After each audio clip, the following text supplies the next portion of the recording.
지난주 설교를 마무리하면서 여행을 결행하게 되는 세 가지 요소가 있다는 말씀을 드렸는데 기억하세요? 첫째, 여행을 가려면 가고 싶은 목적지가 분명해야 됩니다. 어디를 갈까? 그러면 여행을 못 가요. 가고 싶어야 되고 분명해야 됩니다. 좀 줄이셔야 되겠네요, 여기. 두 번째가 뭐죠? 여건이 허락이 돼야 됩니다. 시간이 있어야 되고 또 뭐가 있어야 돼요? 돈도 있어야 되죠. 오늘 내일까지 연휴라 아마 여행을 와서 가신 분들이 좀 계신 것 같은데, 그래서 여건이 있어야 됩니다. 세 번째는 누구랑 가느냐, 동반자 혼자 갈 것이냐 같이 갈 것이냐. 요즘 뭐 보통 젊은이들은 혼자 세계 여행을 하는 친구들도 있는데 보통은 다 누구랑 같이 갑니다. 근데 그 동반자가 누구냐 하는 거 굉장히 중요한 거죠. 세 가지 요소가 있어야 돼요. 그래서 제가 그런 말씀을 드렸습니다. 우리는 하늘 여행을 향해 가는 사람들이다. 그리고 이 여건은 누가 마련하셨어요? 누가? 예수 그리스도께서 은혜로 말미암아 여건을 마련하셨어요. 주의 이름으로 가기만 하면 됩니다. 여러분 돈이 없어도 됩니다. 돈 가지고 못 가요. 하나님 나라 그런 거 있는데 주님이 날아가셨어요. 근데 중요한 것은 뭐냐 하면 함께 가는 동반자들입니다. 때로는 여행을 같이 가다가요, 너무 그 여행자 동반자가 마음에 안 들으면 중도 포기하고 돌아올 수도 있습니다. 나 이 차 내려줘 막 이렇게 할 수 있어. 안 가. 그래서 우리가 중요합니다. 오늘은 이야기를 조금 더 진척시켜 가겠습니다. 그래서 동반자는 우리에게 편안하고 유쾌한 사람이지만 또 동시에 거기에서 머무르면 참 좋은 동반자가 아닙니다. 어떤 동반자인가 하면 때로는 나의 부족한 부분들을 보완해주고, 때로는 내가 모자라는 것들을 안내해주고, 때로는 가면서 그가 터득한 지혜와 덕스러움으로 말미암아 내가 뭔가 배울 게 있는 동반자, 네? 그런 사람이어야 됩니다. 지난주에 우리 노회에서 실시하는 교육자 수련회에 저의 부부와 또 우리 원로 목사님 부부가 같이 참석했는데요. 가서 이렇게 느낀 게 많습니다. 동반자들이 참 유쾌했습니다. 즐겁고요. 그런데 이제 여행을 하다 보면 이렇게 한 60여 명 넘게 가셨는데 차를 한 차 가지고 못 하잖아요. 두 차로 나눠놨어요. 관광버스를. 그래서 이제 거기 진행하시는 팀에서 그랬다고요. 저한테 와가지고 목사님 원로 목사님하고 차를 분리해 놨대. 나 편하라고 그랬다는 거예요.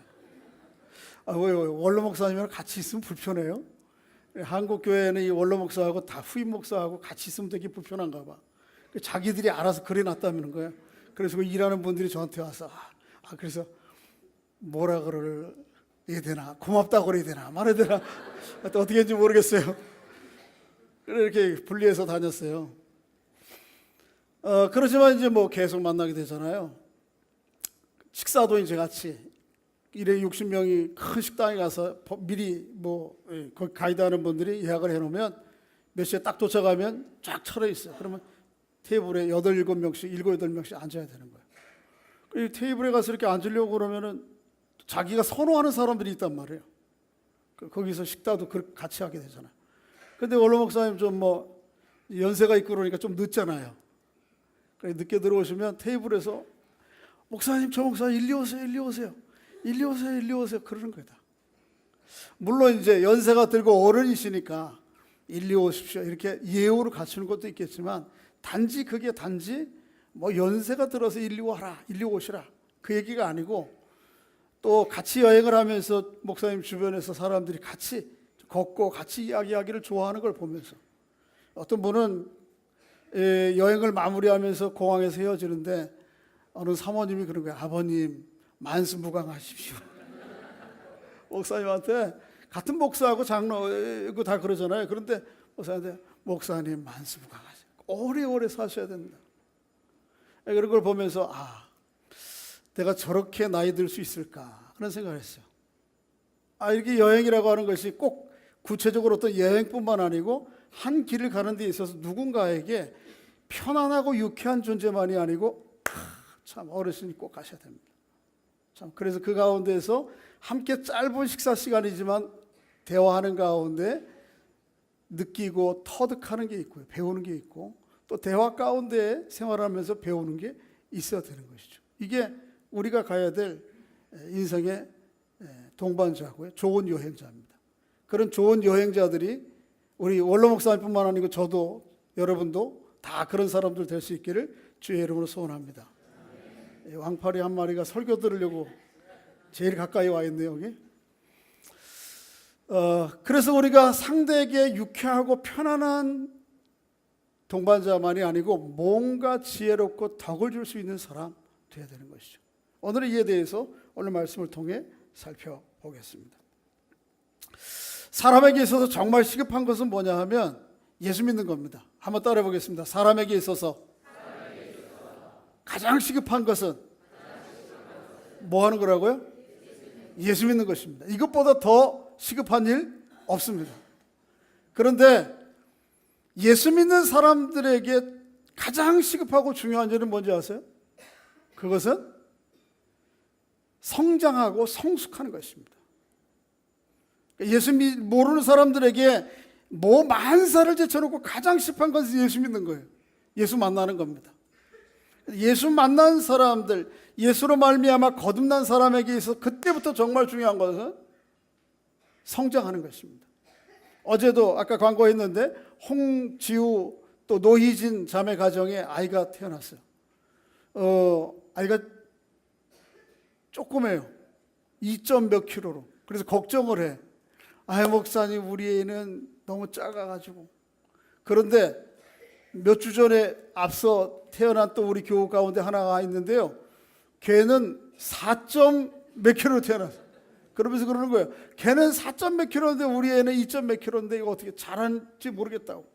그래서 제가 걱정하지 말라고. 한 1년 정도 지나면 별 문제가 없어요. 그리고 제가 얘기했어요. DNA만큼 크니까 너무 걱정하지 말라고. 여러분, 중요한 것은 아이를 태어나는 것도 중요한 건데 정말 더 걱정은 태어나면서 태어난 아이가 자라지 않는 것입니다. 차라리 태어나지 않는 게 낫죠. 태어나가지고 자라지 않고 정상적으로 발육을 하지 않으면 이것은 부모에게 큰 고통이고 짐이에요. 선천적으로 어떻게 보면 문제를 안고 태어나는 아들이 있으면 참 문제잖아요. 그렇죠? 이게 평생 부모의 고통이고 아픔이에요. 그런데 신앙적으로도 똑같아요. 예수 믿고 태어났으면 그때부터는 뭐 해야 되는 것이요? 성장하고 성숙해야 됩니다. 그런데 여러분, 예수 믿으면 자동적으로 성장하고 성숙하지 않습니다. 어린아이 그대로 상태로 있을 수 있어요. 오늘 본문이 그것을 이야기를 하고 있습니다. 한번 읽어보겠습니다. 13절, 한번 14절, 15절까지 읽어보겠습니다. 13절 시작. 우리가 다 하나님의 아들을 믿는 것과 아는 일에 하나가 되어 온전한 사람을 이루어 그리스도의 장성한 분량에 충만한 데까지 이르르니 이는 우리가 이제부터 어린아이가 되지 아니하며 사람의 속임수와 간사한 유혹에 빠져 온갖 교훈의 풍조에 밀려 요동치 않게 하려 함이라. 오직 사랑 안에서 참된 것을 하여 범사에 거리게까지 자랄지라. 그는 뭐인지 곧 그리스도시라. 저를 보세요. 신학적으로 예수 믿는 사람들을 두 가지로 얘기하죠. 하나는 어린아이와 같은 사람이 있어요. 하나는 뭐예요? 장성한 사람이 있어요. 그래서 신학적으로 예수 그리스도 믿고 하나님의 자녀된 사람들은 그때부터 어떻게 해야 돼요? 성장해야 돼요. 성장해야 돼요. 근데 성장하지 않는 것은 이건 참 큰 고통이에요. 본인에게도 그렇고 주변 사람들에게 특별히 하나님께 큰 고통이에요. 우리는 성장해야 됩니다. 할렐루야. 서로에게 축복해 주시기 바랍니다. 하나님의 자녀로 거듭난 것을 축하드립니다. 할렐루야. 근데 거기서 머무르면 안 되는 거죠. 하나님의 사람으로 어떻게 되는 거예요? 성장해야 되는 거예요. 성숙해야 되는 거예요. 이 얘기는 오늘 본문을 쓰고 있는 바울만의 한 얘기가 아니고요. 모든 사도들 동일하게 얘기합니다. 그래서 베드로후서 3장 18절 말씀에 보면 한번 따라해 보겠습니다. 오직 우리 주 예수 그리스도의 은혜와 그를 아는 지식에서 자라가라. 뭐 해야 된다고요? 자라가야 되는 거예요. 예수 믿는 사람들 태어났으면. 그런데 어떤 사람들은 이거 안 해요. 안 자라. 그래가지고 여전히 예수 믿고 신앙생활한 지 오래됐는데 여전히 어린아이야. 히브리서 5장에 보면 그런 안타까운 현상을 이렇게 표현해요.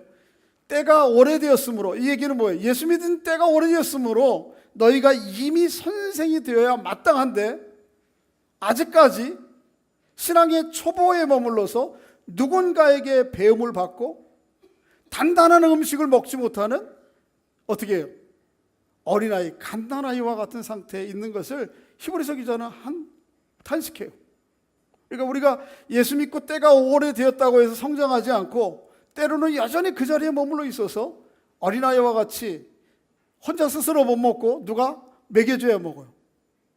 또 어떻게 해요? 단단한 음식은 먹지 못하고 어떻게 하십니까? 아주 부드러운 음식만 먹어요.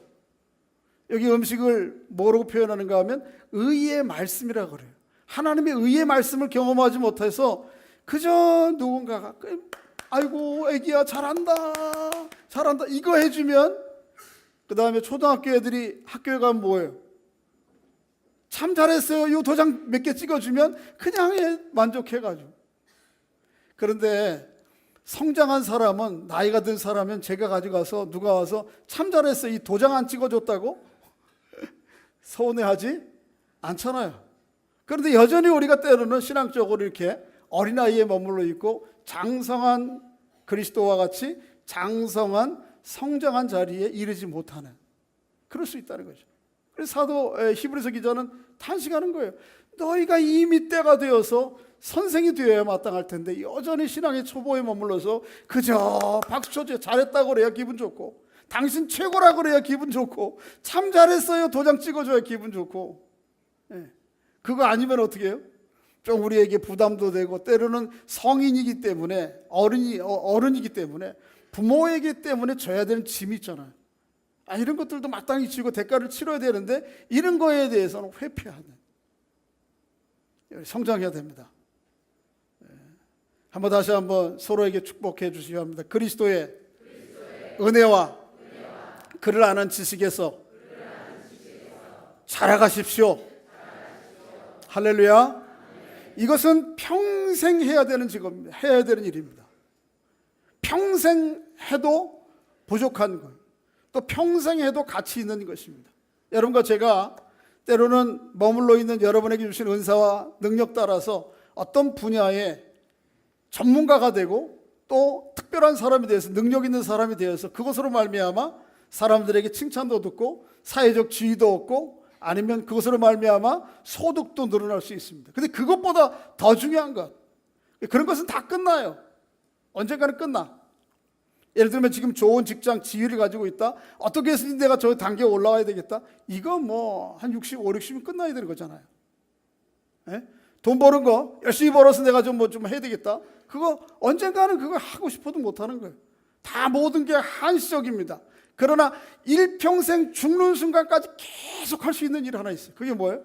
그리스도와 같이 내가 성장하고 성숙하는 것입니다. 이 일생의 과업이에요. 이 영광스러운 것입니다. 이 영광스러운 일생의 과업을 우리에게 주신 하나님의 은혜에 감사함으로 주 예수 그리스도를 아는 지식과 그 은혜 가운데 자라가는 여러분과 제가 될 수 있기를 주의 이름으로 축복합니다. 어떻게 자라는가? 어떻게 성장하고 성숙해져 가는가? 오늘 말씀 13절이 이야기하고 있습니다. 한번 읽어보겠습니다. 13절 시작. 우리가 다 하나님의 아들을 믿는 것과 아는 일에 하나가 되어 온전한 사람을 이루어 그리스도의 장성한 분량에 충만한 가운데까지 이르게 된다. 저를 보세요. 뭐를요? 하나님의 아들 누구죠? 예수 그리스도를 믿는 것을 통해서 성장합니다. 하나님의 아들 예수 그리스도를 아는 것을 통해서 성장하고 성숙합니다. 하나님의 아들을 아는 것과 믿는 것의 하나가 됨을 통해서 성장하고 성숙합니다. 우리가 물론 자기 성찰이라는 거 있어요. 그래서 자기의 내적인 성찰을 통해서 사람이라고 하는 것이 온전한 사람으로, 좀 더 인격적인 사람으로 다듬어져 갑니다. 그 효과가 있는 거예요. 그래서 책을 통해서든지 다른 사람들과의 삶을 통해서든지 그래서 자기 사유와 자기 성찰을 통해서 자기 자신을 성장시켜가는 일에 사람들이 힘써요. 그 의미가 있습니다. 그러나 그것은 한계가 있습니다. 자기 성찰은. 우리가 그리스도를 알아가고 그리스도를 믿음을 통해서 그리스도와 같은 성장에 이를 수가 있습니다. 오늘 본문은 두 가지로 얘기해요. 그리스도를 아는 것과 그리스도를 믿는 것. 첫째는 이 그리스도를 좀 알아가야 됩니다. 예수 그리스도가 어떤 분이신지 우리가 성경을 통해서 알아야 돼요. 예수 그리스도가 어떤 분이시죠? 요한복음 1장 3절 말씀에 보면 예수 그리스도를 통해서 온 우주 만물이 창조되었다 그러시죠. 창조주입니다. 또 예수 그리스도는 로마서 1장 3절과 4절 말씀에 보면 육신으로는 누구의 아들로 태어났어요? 다윗의 후손으로. 그렇지만은 영적으로는 십자가의 죽으심과 부활을 통해서 하나님의 아들이 되신 구원자시죠. 데살로니가 전서에 보면 우리가 그 예수 그리스도를 통해서만 구원 얻는다 그렇게 얘기해요. 예수 그리스도는 창조주일 뿐만 아니고 구원자십니다. 그뿐만 아니에요. 그것은 예수 그리스도에 대한 아주 기본적인 그리고 아주 예수 그리스도에 대한 진리의 핵심을 얘기한 것이고 그 이외에도 골로새서 2장 3절 말씀처럼 그리스도 안에서 지혜와 온갖 보화가 다 숨겨져 있죠. 그러니까 우리가 예수 그리스도를 알아가는 일들을 힘써야 됩니다. 이거를 지식적으로도 좀 알아갈 필요가 있어요. 지식적으로도. 이상하게 어느 때인가 한국에 이상한 풍토가 생겨서 지식적으로 예수 그리스도가 어떤 분인지를 아는 것에 대해서 상당히 좀 배관시하는 경향이 있어요. 그래서 뭐 목사님들 그런 얘기 했잖아요. 머리 키워놓으면 어떻게 된다? 오히려 순종하지 않고 자기가 잘났다고 그래서 신앙생활 제대로 안 한다고 그런 풍토가 있어요. 사실 그렇지 않아요. 우리가 예수 그리스도가 어떤 분인지를 이 성경을 통해서 알게 되는데 그 예수 그리스도가 어떤 분인지에 대해서 모르고 믿으면 무조건 믿으면 정말 성경이 말하는 하나님과 예수 그리스도를 믿는 게 아니고 내가 믿고 싶은 것, 내 안에의 원함과 욕구들을 강화시켜 갈 수가 있습니다.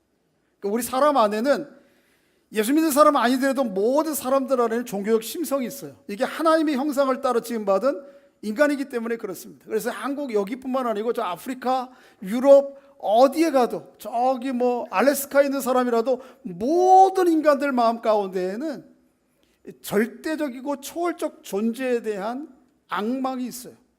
그 종교적 심성이 있어요. 그런데 그냥 내버려둬도 그것은 우리 안에서 움직이는 거예요. 그 종교적 심성은. 그래서 뭔가를 다 예배하고 섬겨요. 요즘 젊은 사람들은 하도 믿을 게 없고 섬길 게 없으니까 뭘 섬겨요? 프리미어 리그를 섬기잖아. 또 UFC를 섬기고. 뭔지 아세요? 우리 어르신들 잘 모르죠. 하여튼 그런 거 있어요. 스포츠도 점점점 자극적이고 강한 그런 스포츠. 처음에는 저도 UFC를 한번 TV를 틀다가 스쳐 지나가면 끔찍해. 왜 인간들이 저러고 살지? 이게 육각으로 된 팔각이에요. 육각이에요. 그 쇠로 된 철망 속에 둘이 놓고 옛날에는 그래도 글러브 끼고 뭐 권투하다 보면 맞아도 충격은 있지만 그래도 많이 맞으면 문제가 되지만 지금은 어떻게 해요? 아주 가죽 장갑 같은 거 하나 끼고 그 다음에 손으로만 때리는 게 아니야. 이거로도 때리고 발로 무릎으로 차고 막 발길질하고 이게 완전히 시장에 개싸움 하듯이 사람은 싸움 붙여놓고 그걸 또 막 이게 뭐예요? 예배하고 예배할 것 더 자극적인 것을 계속 요구해 추구해. 사람은 하나님을 섬기지 않으면 주님을 섬기지 않으면 무엇인가가 섬기게 되어 있습니다. 근데 우리가 예수 그리스도가 어떤 분인지에 대해서 바로 알고 그를 섬기지 아니하면 우리 안에 있는 모든 사람 안에 있는 종교적 심성 이것이 대부분 다 죄로 말미암아 타락되고 왜곡되고 오염되었어요. 그래서 정말 그 종교적 심성이 하나님을 향해 찾아가느냐 하면 그렇지가 않아요. 다 왜곡된 심성이에요. 그래서 자기 욕심과 자기 강화를 자기 교만한 가운데 자꾸 빠지게 만드는 종교적 심성으로 우리는 몰아가요. 우리가 하나님을 알아야 돼요. 그래서 성경을 통해서 알아야 돼요. 예수님을 하나님이 어떤 분이신지를 알고 그분을 믿는 것을 고린도 후서 1장 9절 말씀에 보면 다른 말로 예수 그리스도와 교제하는 것이다. 그래요. 이 교제를 통해서만 우리는 어떤 분인지를 알아가요. 원로 목사님, 많은 사람들이 자꾸 가까이 이렇게 하려고 하는 뭐냐면 80이 넘은 인생의 연륜 뿐만 아니고 사람들에게 볼 때에 이렇게 칭찬받을 만한 그런 인격과 목회자로서의 소양, 이런 것들을 짧은 시간이지만 교제하고 대화하는 가운데 터득하게 되고 얻게 되는 것이죠. 그래서 내 여행이 그저 즐겁고 유쾌한 정도만 아니고 아주 유익하게 된, 우리가 그 길을 가는 거예요. 그 길. 그런데 그 예수 그리스도에 대해서 개념적으로 인격적으로 이렇게 아는 것은, 그것을 통해서도 우리에게 어느 정도 사람이 성장하고 성숙하지만 이 아는 것에 멈추어서는 안 됩니다. 뭐가 있어야 돼요? 믿어야 됩니다. 그래서 오늘 본문에 보면 하나님의 아들 예수 그리스도를 아는 것과 믿는 것, 이것을 분리해서 얘기하는 거예요. 안다고 해서 사람이 행동하고 변화되지 않습니다. 어떻게 해요? 진짜 그 알고 개념으로 이해된 것이 내 삶의 전체를 들여서 동의하고 의지할 때만 그 사람의 행동에 변화가 와요. 아는 것으로 사람 변하지 않아요. 아는 것으로 사람 바른 사람 되지 않아요. 그런 거로 치면 대학 나온 사람들, 고등학문 받은 사람들 다 변해야 되죠. 근데 그렇게 변하는 거 아니에요. 어느 정도 조금씩의 변화하고 있고 새로운 개념의 안목도 생기겠지만 그거 가지고 변하지 않고 믿어야 됩니다. 믿어요. 믿지 않으면 사람들이 변하거나 행동하지 않아요. 여러분 그런 거 아세요? 나야가라 폭포 아시죠? 북쪽은 캐나다고 남쪽은 어디입니까? 미국. 나야가라 폭포가 굉장히 큰데 그 위에 쇠줄을, 로프를 하나 걸어놓고 고개사가 이 긴 막대기 하나 들고 가는 거예요. 거기죠. 아슬아슬하죠. 사람들에게 묻습니다. 여러분, 제가 이곳에서부터 저곳까지 이 막대기 하나 들고 건너갈 줄로 믿으십니까? 그러니까 뭐라 그래 사람들이? 그 밑에 앉은 관중에 있는 사람들이 뭐라 그래? 가지 말아요. 가지 말아요. 안 돼요. 이럽니까? 뭐라 그러죠? 할 수 있다고. 그래서 고개사가 정말 바람에도 그냥 위기의 순간을 겪어가면서 가끔은 또 떨어지는 모습도 하고 하죠. 갔어요. 그러니까 지나고 나니까 사람들이 막 박수를 치고 환호하고. 근데 이 고개사가 묻습니다. 여러분, 제가 왔던 길을 다시 한번 가려고 그러는데 갈 수 있을까요? 그러니까 뭐라 그래요? 여러분 같으면 뭐라 그랬어? 당연히 갈 수 있지. 뭐 갔는데 또 그 일을 가끔 하는 사람이니까. 그래서 막 그렇게 믿습니다. 그렇게. 그래, 그 사람이 뭐라 그러냐면, 그러면 혹시 여러분 중에 그렇게 확신하는데 올라오셔서 제 등에 타서 저와 함께 갈 사람이 있습니까? 그러니까 어떻게 해요? 손 드는 사람이 있어요, 없어요? 다 조용히. 믿지 못하니까 손을 못 드는 거고 나서지 못하는 겁니다. 완전히 100% 전적으로 신뢰하지 못하면 사람들은 행동하지 않습니다. 변화가 일어나지 않아요. 예수 그리스도가 어떤 분인지에 대해서 개념적으로 알아도요, 이것을 신뢰하고 여기에 전적으로 나를 맡기지 못하면 일어서지 못하는 거예요. 행동 안 해요. 우리가 많은 사람들이 예수를 아는 것에서 그쳐 있어요. 믿지 않아요. 그래서 이렇게 믿음이 없는 것은 무슨 믿음이라고 그래요? 아니, 행동하지 않는 믿음, 무슨 믿음? 죽은 믿음. 히브리서, 야고보서 그렇게 얘기해요. 왜 사람들이 행동을 하지 않는가, 움직이지 않는가, 변하지 않는가? 믿지 못하기 때문에요. 여러분, 내가 왜 자꾸 이렇게 변화가 없다, 이 얘기는 좀 극단적으로 얘기하면 하나님과 예수를 믿는 거예요, 안 믿는 거예요? 신뢰를 못하는 거예요. 결정적으로 신뢰를 못하는 거예요. 전적으로 신뢰를 못하는 거예요. 부분적으로는 신뢰할 수 있어요. 부분적으로는 알 수 있고 부분적으로는 동의할 수 있는데 전적으로 내가 그분 앞에 모든 걸 맡기고 가지 못하는 거예요. 그러니까 변화가 안 일어나고 행동이 없는 거예요. 그렇게 변화가 안 일어나고 행동이 변화가 없으면 성장하지 않아요, 사람. 오늘 본문에 보면 아는 것과 믿는 것, 이 두 가지가 있어야 되고 이 두 가지가 하나가 되어야 돼요. 한번 따라해 보겠습니다. 예수를 아는 것과 믿는 것에 하나가 되어야 합니다. 이 하나가 되는 것을 뭐라 그러냐면 통합된다, 그렇게 얘기할 수 있어요. 통합된다. 통합되지 않으면 이게 아주 사분오열된다. 믿는 것 따로, 그 다음에 아는 것 따로, 믿는 것 따로. 그러니까 우리가 예수 그리스도에 대해서 들어서 뭘 좀 알긴 있는데 내가 정말 마음에 의지하고 믿는 것은 다른 구석이 있어. 하나님께서 여러분의 생애를 책임지십니다. 할렐루야. 믿으십니까? 진짜 믿어요?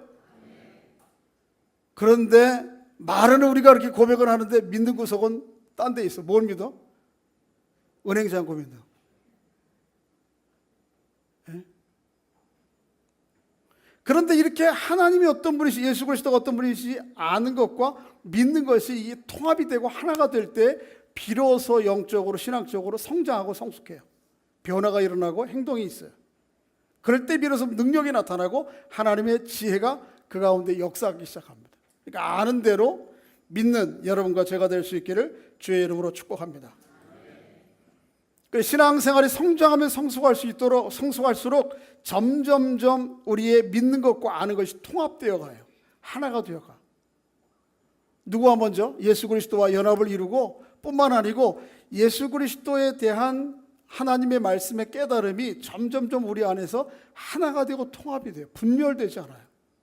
그런데 이 성숙하고 성장하지 않는 사람은 믿음의 형제들과 서로 사랑하라, 이 얘기는 개념적으로 아는데 행동으로는 전혀 그게 안 움직여요. 그러니까 머리 따로 뭐예요? 마음 따로. 어떻기 때문에 그래요? 어리기 때문에 그래요. 어리기 때문에. 성장한 성숙한 사람은 머리 따로, 마음 따로, 말 따로, 행동 따로 하지 않습니다. 여기에 있는 모습과 저기에 있는 모습이 서로 다르지 않습니다. 완전히 일치를 이루어요. 성숙하면 성숙할수록 더 그래요. 그런데 미숙한 아이들은 어떻게 하죠? 빤한 거짓말 그냥 한다니까. 한번 말씀드렸죠. 4살짜리 5살짜리 유치원 선생님이 탁구공을 한 바구니에 갖다 놓고 그 다음에 부침개 붙이는 이거 있죠. 뭐라 그러지? 주걱 말고 부침개 붙이는 거. 하여튼 이게 지역마다 용어가 다 다른가 봐. 이렇게 원복한 거 말고 납작하게 된 거. 이걸 가지고 얘들아, 이 바구니에 있는 탁구공을 여기다 이렇게 얹어가지고 손대지 않고 이 바구니에 옮기는 거야. 그래, 선생님이 이렇게 잡고 몇 개 해줘요. 그러니까 했어. 선생님이 한 조금 있다 올 테니까 너희들 한번 해봐. 몇 개 했나? 죄송합니다. 선생님 문 닫고 나갔어요. 애들이 해보는 거야. 그런데 어른도 안 되는데 탁구공이 얼마나 가벼워요. 거기에다 놓고 이쪽에서 옮겨서 이쪽으로 옮길 수 있어요, 없어요? 하려고 하니까 톡 떨어지고 하려고 하니까 톡 떨어지고. 그러니까 서로 눈치를 보다가 어떤 놈이 하나 딱 가지고 이렇게 옮기는 거예요. 그러니까 다 그래 자자자. 선생님이 들어왔어. 너희들 몇 개 옮겼어? 7개나 옮겼네. 너희들 손 안 대고 이렇게 부침개 그거로만 다 옮겼어. 그랬더니 애들이 뭐라 하죠? 네. 뭐죠? 모니터에다가 시험해 본 거예요. 애들의 심성에 대해서. 제가 EBS에서 본 프로그램이에요. TV 프로그램. 뭐예요? 사람들의 심성이, 이 정서가 얼마나 왜곡되고 어떻게 해요? 망가져 있는지. 그래서 아이들은 눈앞에서 선생님이 하는 것하고 자기 내면과 일치가 안 돼요. 근데 어른들은 어떻습니까? 어른들 다 모아놓고 우리 소망부 어르신들 이거 옮기십시오. 한번 몇 개나 해봅시다. 그러면 뭐라 그래요? 야, 해보자. 툭 떨어지면 옮긴 다음에 선생님이 들어와서 제가 갔다 오면 권사님들 이거 좀 다 옮기셨어요? 그랬더니 뭐래요? 애들처럼 네 그러나요? 에이, 목사님 안 돼요. 그거 안 돼. 그럼 많은 거지. 이게 뭐예요? 이게 어른이기 때문에 그런 거예요. 그래서 말과 행동과 의식과 사람들에게 보이는 것이 차라리 이게 뭐 못한다고 안 됩니다. 그럴지언정 이걸 거짓말은 안 한단 말이에요. 근데 어린 아이들은 어떻게 하는 거예요? 이게 분열이에요. 행동 따로 생각대로 말 따로 다 따로따로 노는 거예요. 그러니까 그렇게 해놓고도 아무 일 없었냐는 듯이 뭐라 그래요? 네, 그런 거예요. 어린아이기 때문에 그래요. 신앙생활도 똑같은 거예요. 예수 그리스도가 어떤 분인지 여기서 말씀했으면 그들은 믿어야지. 그렇게 말씀한 대로 또 행동을 해야지. 듣기는 막 수도 없이 들었는데 서로 사랑하라, 원수를 용서하라, 하나님께서 여러분의 생애를 책임지시고 성령께서 너희 안에 영원히 떠나지 않는다. 그런데 뭐 조금만 일 있으면 막 근심하고 걱정하고. 그러니까 들은 얘기하고 믿는 구조하고 다 따로. 이 분열 증세예요, 분열 증세. 이게 뭐예요? 어릴 때는 미숙할 때는 그래요. 근데 성장하고 성숙하면 점점 완전히 통합을 이루어요. 그래서 행동하지 않을 것은 섣불리 말하지 않고 말한 것은 어떻게 해요? 지키고. 여기에서의 교회에서의 목사의 저의 모습과 집에서 아이들과 아내에 대한 저의 인격의 모습이 분열 상태가 아니에요. 여기서는 그렇다게 뭐 그러는데 집에 가서는 막 하여튼 가끔은 그러긴 해요. 우리 집에도 폭군이 하나 있다고. 제왕이 하나 있대. 그게 누구냐 그러면 항상 하나 둘 셋 그러면 좋아요. 그런데 여러분 생각할 저는 그렇게 아주 험악한 제왕은 아니에요. 중요한 건 뭐예요? 그래서 어디에를 갖다 놓든 이 사람이 교회에 있든지 가정에 있든지 직장에 있든지 누구와 대화를 하든지 어떤 일을 하든지 하나 돼 통합된 인격이 그에게 드러나. 이게 성장한 사람. 이게 무엇을 통해서 일어나요? 그리스도의 말씀을 아는 것과 믿는 것, 진짜 신뢰하고 의지하는 것을 그대로 동의할 때만 이 성장과 성숙이 일어납니다. 그렇게 성장하고 성숙한 하나님의 사람들 될 수 있기를 주의 이름으로 축복합니다. 다시 한번 서로에게 축복해 주시기 바랍니다. 예수 믿은 당신에게 시급하고 중요한 일은 예수 그리스도에 이르기까지 잘하는 것입니다. 할렐루야. 그래서 우리의 아는 것과 믿는 것, 말하는 것과 행동, 여기에서의 모습과 집에서의 모습, 직장에서의 모습이 같아야죠. 그런데 이 성장의 여정을 나 혼자 각개전투로 싸워가지 않고 씨름하지 않는다는 것입니다. 요즘 아이들은 어떻게 교육 환경이 안 좋아서 그런지 오로지 내가 공부한 것을 다른 사람들에게 안 보여줘. 같이 공부하려고 하질 않아. 하여튼 내가 공부한 걸 철저하게 숨기고 비밀을 가지고 나만 성공하면 된다. 교회는 그게 안 해요. 교회는 나 혼자 성장하지 않아요. 다 같이 성장해, 다 같이. 그게 오늘 본문 16절이에요. 한번 따라해보겠습니다. 16절 시작. 그에게서 온 몸이 각 마디를 통하여 도움을 받음으로 연결되고 결합되어 각 지체의 분량대로 역사하여 그 몸을 자라게 하며 사랑 안에서 스스로 세우느니라. 우리 예수 그리스도 교회를 가르쳐서 예수 그리스도의 몸에 비유하고 예수 그리스도는 머리고 우리 여러분과 저는 다 그의 뭐예요? 지체죠. 보여지죠. 그런데 어떤 지체라도 일방적으로 도움을 주고 일방적으로 도움을 받는 지체가 있습니까? 없습니까? 그렇지 않아요. 상호 다 관련이 있어요. 여러분 머리가 우리 지체 중에 가장 귀중합니다마는 이 머리는 내 발이 몇 발짝 움직여주지 않으면 이 자리에서 움직이지 못하고 세상이 무엇인지 보지 못할 겁니다. 그렇죠? 이 머리에 비하면 발은 아무것도 아닌 것 같지만 그럼에도 불구하고 내 발이 움직여주지 않으면 나라고 하는 존재는 전혀 움직이지 못하는. 그러니까 어느 지체도 일방적으로 도와주고 일방적으로 도움을 받지 않습니다. 오늘 본문에 보면 모든 지체가 서로 연결되고 결합되어서 상호 도움으로 말미암아 성장하고 성숙한다 그래요.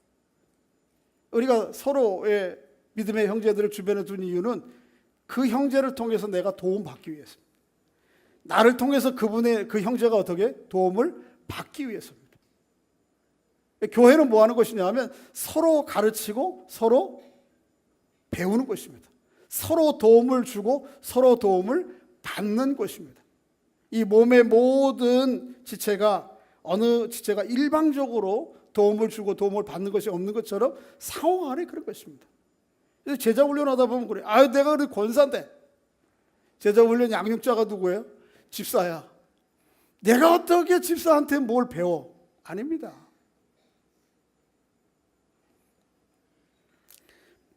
데살로니가전서 5장 11절에 보면 한번 따라해 보겠습니다. 그러므로 피차 권면하라. 뭐 하라고요? 피차 상호 간에 권면하라고. 그리고 덕을 세우라. 피차 권면하고 덕을 세우라. 베드로전서 5장에 보면 장로들에 대해서 얘기합니다. 젊은 자들아 장로들에게 순복하라 그래. 한번 따라해 보겠습니다. 젊은 자들아 장로들에게 순복하라. 아마 이번에 처음 장로님 되신 분들 계신데 한번 일어나 보실래요? 네. 좀 힘들겠지만 일어나. 장로님 여기 안 일어나시오. 네. 되게 젊죠? 그렇죠? 어떤 분이 임직식 마치고 나서 저한테 목사님, 장로님들이 젊은 분들이 대해서 기대가 됩니다. 그런 말씀하세요. 그리고 또 한쪽으로는 조금 염려도 된대요. 아직 젊다는 게 경험이나 여러 가지 면에서. 그래서 제가 너무 걱정하실 거 없고 기도해 주십시오. 충분히 교회에서 훈련받고 또 세움을 받았으니 잘하실 것입니다. 젊은 장로님들께 순복하는 교회 될 수 있기를 주의 이름으로 축복합니다. 세상에는 나이로서의 순복의 기능이 있어요. 그래서 젊은 사람들이 어르신들에게 고개를 숙여야 되는 거예요. 교회는 교회 나름대로 질서가 있는 것입니다. 하나님께서 장로로 세우셨으면 장로에게 순복해야 됩니다. 할렐루야. 그래서 깍듯이 우리 장로님들 존중해야 되고 순복하고 따라야 됩니다. 그게 질서입니다. 그런데 베드로전서 앉으십시오. 이제 계속 서 계시면 그러니까. 베드로전서 5장에 보면 젊은 자들아 장로들에게 젊은 장로들이 순복하라 그러고 난 다음에 바로 이어서 하시는 말씀이 있어요. 서로 겸손으로 허리를 동이라. 한번 따라해 보겠습니다. 서로 겸손으로 허리를 동이라. 장로들 젊은 장들에게 순복하라 이 말이 떨어지자마자 서로 겸손으로 허리를 동이라. 서로는 누구예요? 믿는 사람, 교회 모든 성도들과 장로 전체를 얘기하는 것입니다. 그러니까 일방적으로 순종하고 일반적으로 순복하는 게 아니고요. 서로 겸손으로 허리를 동이는 것입니다. 장로님들은 어떻게 해야 되는 거예요? 권사님들은 겸손함으로 성도들을 섬기고 돌봐야 되는 거예요. 그것을 통해서 그 지체가 하나님의 사람으로 온전히 양육하고 세워져가는 그 일을 위해서 우리 장로님들이 계신 거예요. 저도 있는 거예요. 자, 한번 보세요. 오늘 본문에 4장 11절이죠. 그 일을 위해서 하나님께서는 교회는 때로는 일분도 직분도 세우는 것입니다. 11절 시작. 그가 어떤 사람은 사도로, 어떤 사람은 선지자로, 어떤 사람은 복음 전하는 자로, 어떤 사람은 목사와 교사로 삼으셨어. 그 일을 위해서 때로는 교회 여러 직분들을 세우시는 거예요. 목사와 장로, 교사, 또 그 오늘 본문에 나오지는 않지만 다른 호칭의 직분들, 교회 목장, 순장, 교사들, 여러 사람들. 그러나 다 그들이 하는 것은 무엇입니까? 12절입니다. 한번 읽어보겠습니다. 시작. 이는 성도를 온전하게 하여. 이게 뭐예요? 성도를 성장시키는 일이에요. 신앙적으로. 그러면 봉사 일을 하게 하며 그리스도의 몸을 세우는 거, 이를 위해서 있는 것입니다. 그러니까 어느 누구도 혼자 일방적으로 가르치고 일방적으로 배우지 않습니다. 상호 배워요. 일방적으로 하지 않고. 제가 목사로 설교를 하지만 제가 성도들을 통해서 참 배우는 게 많습니다. 종종 제가 아내에게 그래요. 여보, 내가 목사가 아니었다면 저 집사님처럼 할 수 있을까? 아니요, 못하는 거 많아요. 그런데 어떤 측면에서 볼 때 저보다 더 순수함과 신실함으로 교회를 섬기는 분들이 계세요. 그분들 앞에 제가 어떻게 해요? 배우죠. 상호 그렇게 배우는 거예요. 그렇게 해서 상호 성숙한 사람으로 키워가는 거, 세워가는 거, 이게 교회죠. 이게 교회의 본질적 요소 가운데 몇 번째죠? 세 번째입니다. 여러분 한번 주보를 펴보세요. 제가 오늘 이거에 대해서 얘기한 것입니다. 주보 안에 두 번째 면에 보면 교회 공동체의 비전과 핵심 가치 중에 균형 있는 성장, 양육 공동체에 대해서 한 겁니다. 한번 따라하겠습니다. 우리는 하나님의 자녀로서 삶의 전 영역에서 균형 있게 성장해 간다. 언제까지요? 죽는 날까지. 죽는 날까지. 자, 저를 보십시오. 이제 마치겠습니다. 제가 좋아하는 기독교 저술가 가운데 스캇 팩이라고 하는 분이 계십니다. 어떤 이 책에 대한 추천자는 스캇 팩이 지은 책은 성경의 다음 서고에 넣어야 된다. 그렇게 얘기를 해요. 그럴 정도로 아주 정신과 의사인데요. 기독교 정신과 의사예요. 그래서 책은 뭐 기독교의 저술을 쓴 게 아니고 일반적인 관점에서 썼어요. 끝나지 않는 길이라고 하는 책에 연작으로 된 것이 3권이 있는데요. 그 책 가운데 첫째 권이 끝나지 않는 길은 어떻게 하면 이게 신학적인 차원에서 뿐만 아니고 정신과 심리학적 측면에서 자기가 볼 때 사람이 성장하고 성숙하는가, 그것으로 말미암아 진정한 의미의 행복과 삶의 의미를 누릴 수 있는가에 대해서 쓴 책입니다. 이분이 그 책을 맨 마무리하면서 이렇게 얘기했어요. 지금 우리에게 주어진 시간과 공간, 지금 여기에요. 여러분과 저에게 주어진 이 시간과 공간은 우리에게 우주로 여행하기 위해서 있는 것이다. 지금 여기에 여러분과 제가 있는 것은 뭘 하기 위해서? 우주로 여행하기 위해서 지금 여기 시간과 공간이 있는 것이다. 그럼 이어서 이야기하기를 이 도약에서 성공할지 여부는 전적으로 당신에 달려있다. 이거는 제가 스캇 팩을 만나서 얘기해 보진 않았지만 성경적인 신앙적인 얘기를 일반적인 용어로 쓴 것입니다. 여러분과 지금 여기 내가 시간과 공간이 있는 이유는 우주여행, 누구의 여행? 하나님께로의 영원한 여행을 하기 위한 하나의 도약되고 과정입니다. 그런데 정말 이 세상이 끝이 아니요, 영원한 하나님의 나라로 도약하느냐 못하느냐는 여러분과 저에 달려있어요. 정말 그 하나님의 면전 앞에서 그분과 함께 영원히 살아가는 것이 즐겁고 행복하고 유쾌하게 되느냐 못 되느냐는 여러분과 지금 저에게 달려있다. 만일 지금 여기 이 기회, 이 시간과 공간 안에서 내가 그 주님과 함께 있어도 부끄럽지 않고 흠이 없는 존재로 준비되지 않으면 그 주님 앞에서의 영원한 시간이라고 하는 건 너무너무 힘들 것이에요. 데살로니가전서 3장 13절 말씀에 보면 우리 주 예수께서 그 모든 성도와 함께 강림하실 때에 하나님 우리 아버지 앞에서 거룩함에 흠이 없게 되기를 원하더라. 바울은 그렇게 축복하며 기도하거든요. 우리가 하나님 앞에 섰을 때 어떻게 흠이 없고 거룩한 존재로 있을 수 있어요. 그것을 지금 여기서 훈련하고 준비해가고 성장시켜가고 다듬어 가는 것입니다. 그렇게 준비된 사람은 어떻게 해요? 흔히 스캇 팩이 비유적으로 표현한 우주여행, 하나님과의 영원한 삶이 결코 주저되거나 회피되거나 그러지 않겠죠. 즐겁고 감사한 시간들이 될 것입니다. 근데 그게 준비가 안 됐으면 어떻게 돼요? 너무 고통스러운 거예요. 왜냐하면 내 안에 있는 허물들이 지금들은 사람들의 눈에 드러나는 정도밖에 안 보이지만 우리 하나님의 영광스러운 빛 앞에는 모든 것이 다 드러날 테니까요. 여기서 지금 있을 때 훈련하고 지금 있을 때 성장하고 지금 있을 때 성숙해져야 됩니다. 다른 기회 없어요. 하는 게 없어요. 한번 서로에게 축복해 주시기 바랍니다. 지금 여기에서 자라가야 됩니다. 할렐루야. 그래서 내 눈을 감을 때 이제는 주님 앞에 제가 가도 주님 되지 않겠습니까? 그렇게. 그런데 오히려 반대로 주님 앞에 가는 게 두렵고 그러면 안 되겠죠. 이제 말씀 맺겠습니다.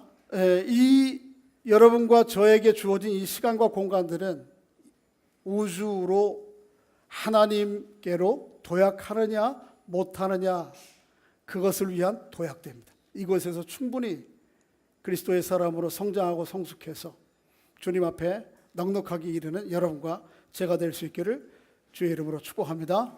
서로에게 한번 좀 부탁 좀 하시죠. 제가 그리스도의 사람으로 잘 성장하고 성숙하도록 도와주십시오. 할렐루야. 그렇게 서로에게 유익한 사람들 될 수 있기를 주의 이름으로 축복합니다. 기도하겠습니다. 아버지 하나님 은혜 감사합니다.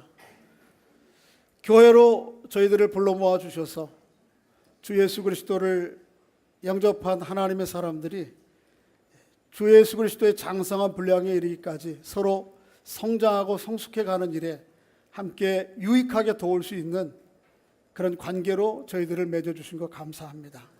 나로 말미암아 내 주변에 있는 지체들이 참 하나님의 선한 은혜를 또 하나님 예수 그리스도에 대한 지식을 날마다 새롭게 배워가고 누리도록 은총을 베풀어 주시옵소서.